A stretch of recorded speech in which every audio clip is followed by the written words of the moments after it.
চার মগজ, কাজু বাদাম বাটা, না না ভাই এত কিছু লাগবে না। আজকে এই পনিরের তরকারিটা বাড়িতে থাকা খুব অতি সাধারণ জিনিস দিয়েই তৈরি হয়ে যাবে। এই পনিরের কোপ্তাগুলো হয় খুব সফট, একদম নরম, দেখতে স্পাইসি হলেও কিন্তু এতটা স্পাইসি নয়। উপোসের দিনে বা নিরামিষ কোনো একটা দিনে এইরকম কিন্তু একটা পনিরের রেসিপি বানানো যেতেই পারে। আর সবার আগে বলে নিই, আমি তুলিকা, আমার রান্নাঘরে আপনাদের সবাইকে স্বাগত। আজকের রান্নার জন্য এই পনিরগুলো দোকান থেকে কিনে এনেছি।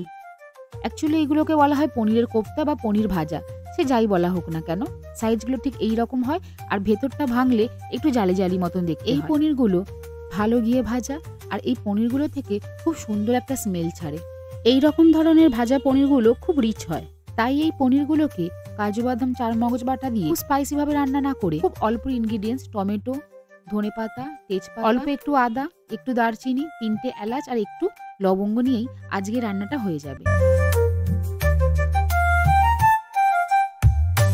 কড়াতে প্রথমে অল্প একটু সাদা তেল দিয়ে এর মধ্যে গোটা গরম মশলা ফোড়ন দিয়ে আর 2টো তেজপাতা দিয়ে একটু নেড়ে নেবো। এবার এর মধ্যে দিয়ে দেবো কেটে রাখা আলু, আর আলুগুলোকে লাল লাল করে একটু ভেজে নেবো। আলুগুলো হালকা একটু নেড়েই এর মধ্যে দিয়ে দেবো অল্প একটু নুন, যাতে আলুগুলো তাড়াতাড়ি সিদ্ধ হয়ে যায় আর ভিতরটা না কাঁচা থাকে। মোটামুটি লাল লাল করে ভাজা হয়ে গেছে। এবারে ভেজে রাখা আলুগুলোকে একটা জায়গার মধ্যে তুলে নেব।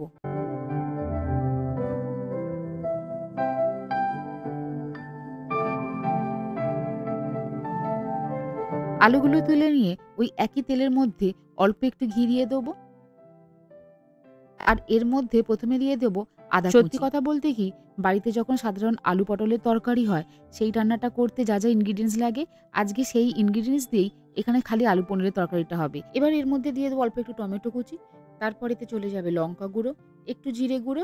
এবার মশলাটাকে একটু কষিয়ে নেবো। মশলাটা কষানো হয়ে গেলে আগে থেকে যে আলুগুলো ভেজে রেখেছিলাম সেই আলুগুলোই মশলার মধ্যে দিয়ে খুব ভালো করে নেড়ে নেবো। কষানো হয়ে গেলে এতে দিয়ে দেবো অল্প একটু জল, তবে জলটা একটু বেশি দিতে হবে। পনিরের কোপ্তাগুলো অনেকটা জল টেনে নেয়, সেই রকম বুঝে এখানে জলটা দিতে হবে। জলটা ফুটে গেলে এবার ভাজা পনিরগুলো এর মধ্যে দিয়ে দেবো।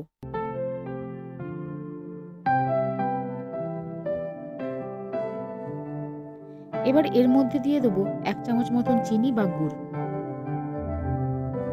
খুবই অল্প সময় লাগবে এই আলু পনিরের কোপ্তাকারিটা করতে। মোটামুটি 5 থেকে 7 মিনিট মতন চাপা দিয়ে রেখে দিলেই রেডি হয়ে যাবে। এবার ওপর থেকে অল্প একটু ধনেপাতা দিয়ে তরকারিটা নামিয়ে এইরকম অল্প একটু মাখা মাখা হলেই আলু পনিরের কোপ্তাকারিটা হয়ে যাবে। পনিরের তরকারি তো অনেক রকম ভাবে খেয়েছেন, একবার এইভাবে বানিয়ে দেখুন। এইভাবে যদি একবার বানিয়ে ফেলেন তাহলে বুঝতে পারবেন এই আলু পনিরের কোপ্তাকারিটা অন্য যে কোনো রকম আলু পনিরের তরকারির থেকে একদম আলাদা। আর রান্না শেষে আজকে থালিটা একটু সাজিয়ে নিই।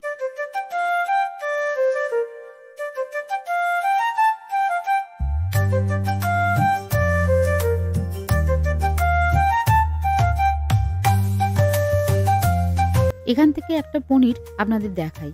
দেখুন কত সফট হয়েছে, একদম নরম, পুরো জুসি, আর ভেতরটা ফুলে ডবল হয়ে গেছে। এই ধরনের আলু পনিরের তরকারি কিন্তু খেতে সত্যি আলাদা, এতে পনিরের টেস্টটা একদম পারফেক্টলি চলে আসে। আজকের খাওয়াটা এবার শুরু করে দিই। দেখা হচ্ছে নেক্সট ভিডিওয়।